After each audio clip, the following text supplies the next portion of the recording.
This video is brought to you by me. For $1 a month, you can support the channel directly and help me keep doing what I love.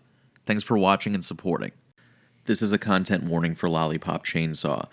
If you are disturbed by cartoon blood and violence, references to Activision and Ubisoft being a toxic work environment, as well as discussions about the representation of women in video games, please stop watching now. Lollipop Chainsaw is a game about subverting expectations, but it's also about objectification. Oh, and also the inner toxicity of high school students. Okay, Lollipop Chainsaw is about a lot of things, and coming from a director like Suda51 who created Killer 7, and James Gunn before his days writing Guardians of the Galaxy, it shouldn't be surprising. But I was still surprised by how much it had to say about a lot of complex subjects and how well it managed to express its ideas. And we are going to take a look at all of them.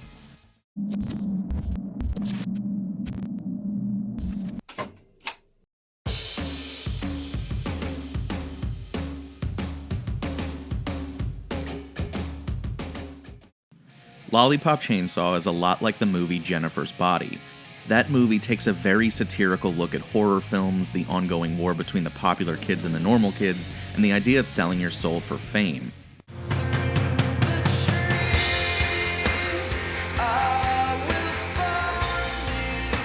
But Lollipop Chainsaw is like if you took that movie, tried to crank the knob up to 11, and accidentally broke it off, causing an infinite increase in how over-the-top everything about it is.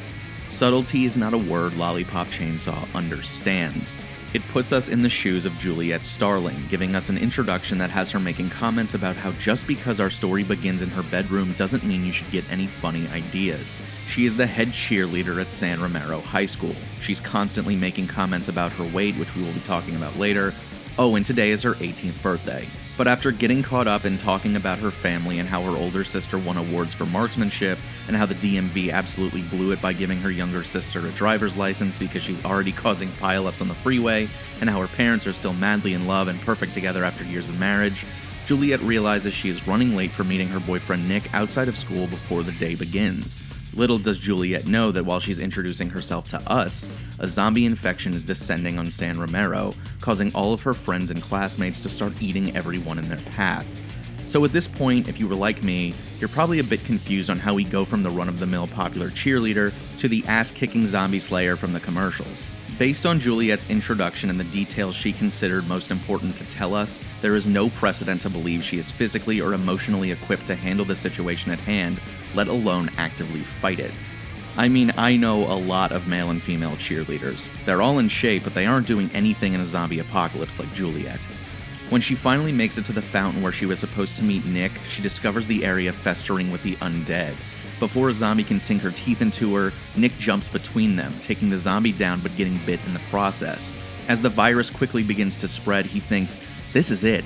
I better confess my love." And the moment that follows is equal parts sweetness and cliché high school rom-com. Listen, I know it's stupid. We just started getting serious, but I wanted you to know. I know I've never said it or anything, but I kind of sort of, love you. I f***ing love you. Oh. Not ready to lose the love of her life just yet, Juliet does the only sane thing she can think of. She uses a chainsaw to decapitate him. I love you too, baby!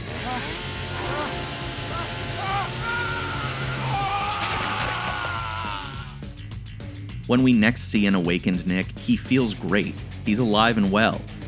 Until he becomes aware that he's lost everything from the chin down. Naturally, he's pretty panicked and confused until Juliet reveals she kept him alive by performing a spell on him.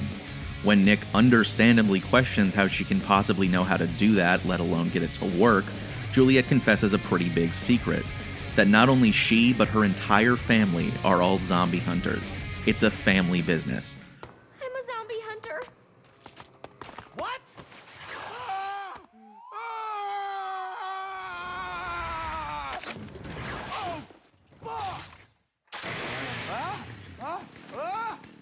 Don't hate me! You've probably seen it already in some of the footage I've shown you, but Juliet is overtly sexualized in this game, far more than the Lara Crofts or Quiets of recent memory.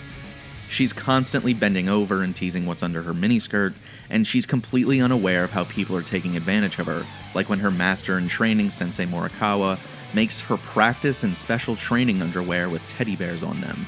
Early on, I felt pretty gross for playing this game, to be quite honest. I almost felt like scrapping this video idea and taking to my grave the information that I have even played this game start to finish.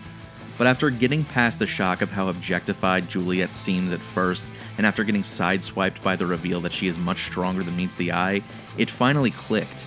This game grabs you by the shirt and screams, "This is what you wanted, right? You wanted a hot blonde protagonist that lets you get an achievement for looking up her skirt, correct?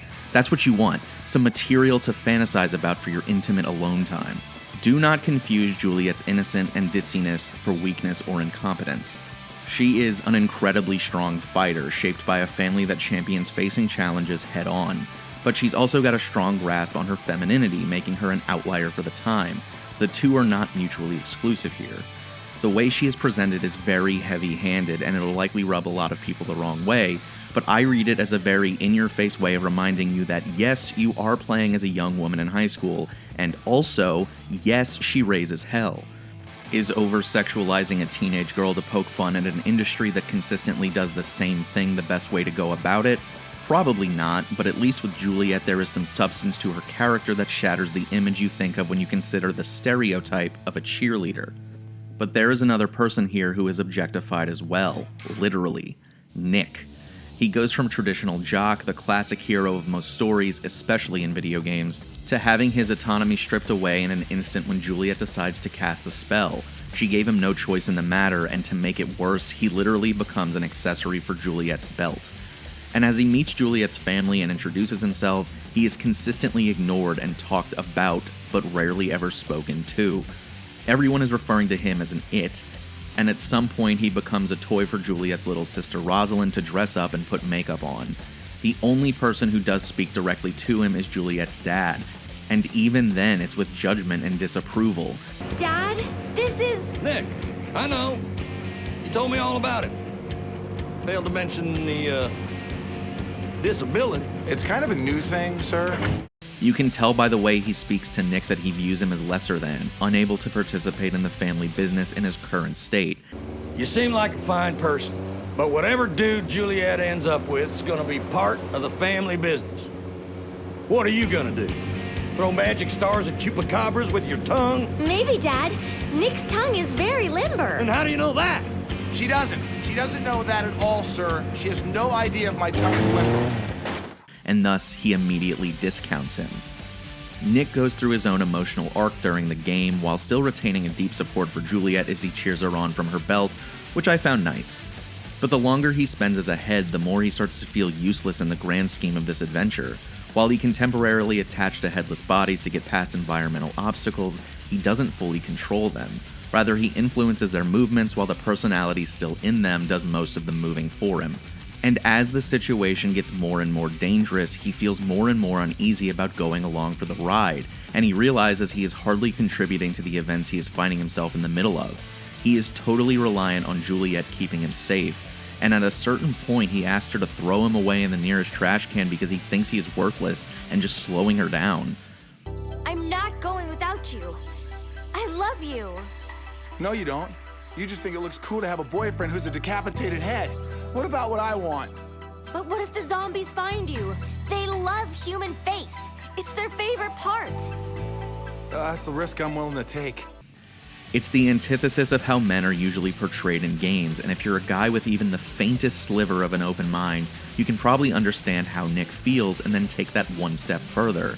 If you can empathize with Nick about being a literal object who is entirely dependent on others and feeling like an outsider in his own story, you can probably empathize with the women and people of color who have seen themselves historically portrayed like Nick in their respective games, or worse, left out entirely.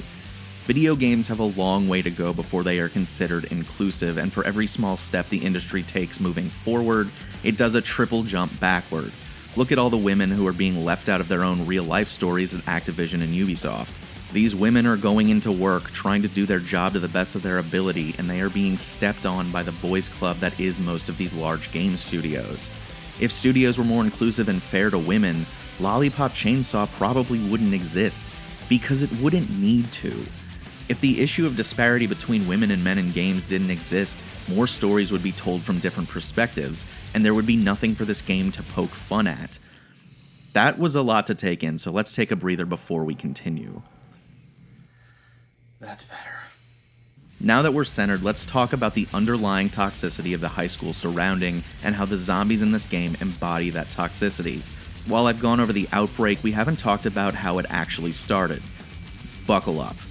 Swan, a social outcast at San Romero High, opens a portal between the Earth realm and the Rotten World realm, allowing the rot to leak in and infect all the people in town. These aren't your run-of-the-mill zombies either. They retain aspects of their pre-infected forms, and pieces of their personality are still intact. And they speak without filter. I'm gonna my ass with your head! You come across football player zombies who still perform tackles to take Juliet down, and gamer zombies who crowd the arcade cabinets when a new game arrives. But more often than not, they are spewing awful sentiments toward Juliet.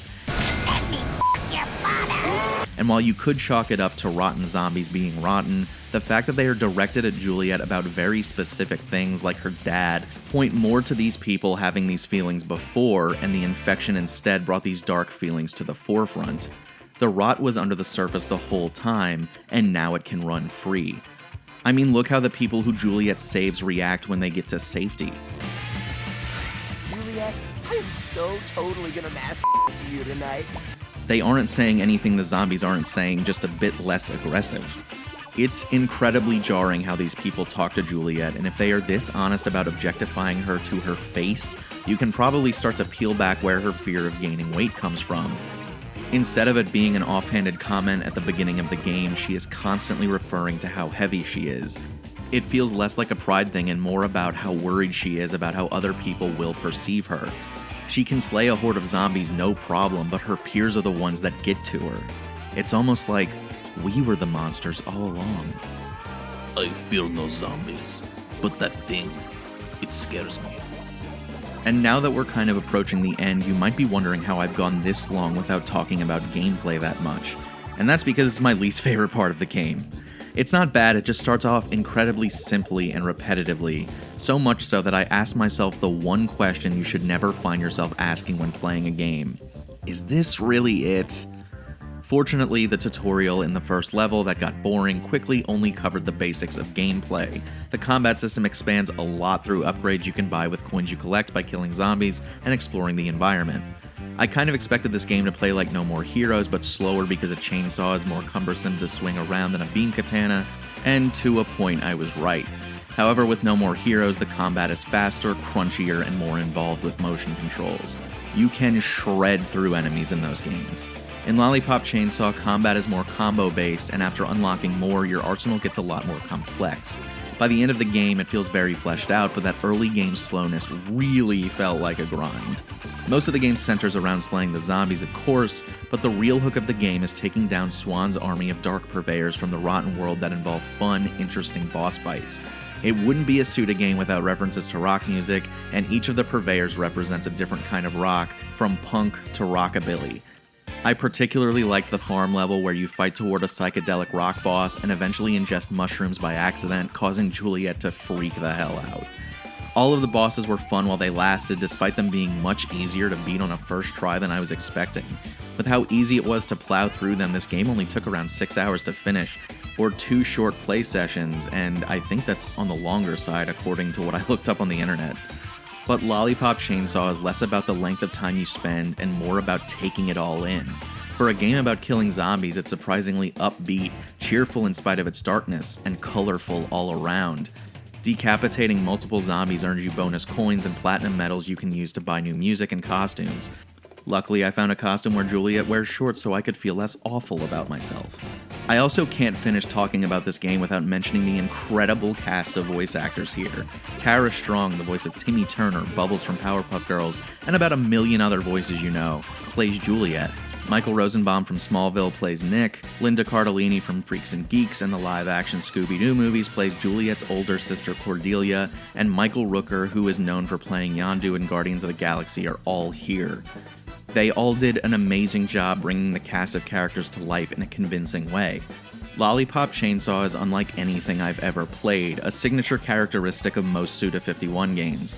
It calls mainstream representations in video games on its by amplifying common bad tropes from the time to extremes, even though at first glance it seems to be contributing to the problem. But once you get past that surface level, there is a compelling illustration of how games can approach femininity and also lean into it while creating a strong example of how to pull it off in a tongue-in-cheek way. It also pokes fun at the traditional representation of strong, brawny men and literally removes everything about a guy except for his brain. And lastly, it points out how toxic high school can be, showing how vicious people can be when their filter is removed. While I totally understand if you can't get past the early stages of gameplay, plugging along might just make you a little more aware about how poorly women are handled in gaming. It's something everyone should play at least once for its satirical value alone. You just might have to overlook how gross it makes you feel at first. Thank you so much for watching my video, I really appreciate it. Have you played Lollipop Chainsaw? What did you think about it and how do you think it handled its ideas? Let me know in the comments down below. If you liked the video, consider leaving a like, and if you want more videos like this, hit the subscribe button and bell to make sure you never miss an upload. Lastly, if you want to support the channel directly, you can go to the Patreon link in the description, and for $1 a month you can get early access to all my videos, as well as exclusive content you can't get anywhere else. I'd like to take a minute to thank my higher tier patrons, Okayla, 8-Bit Jesus, Josh Jessica, Andrew Elmore, and Andrew Lang. Thanks again for watching, and I'll see you next time.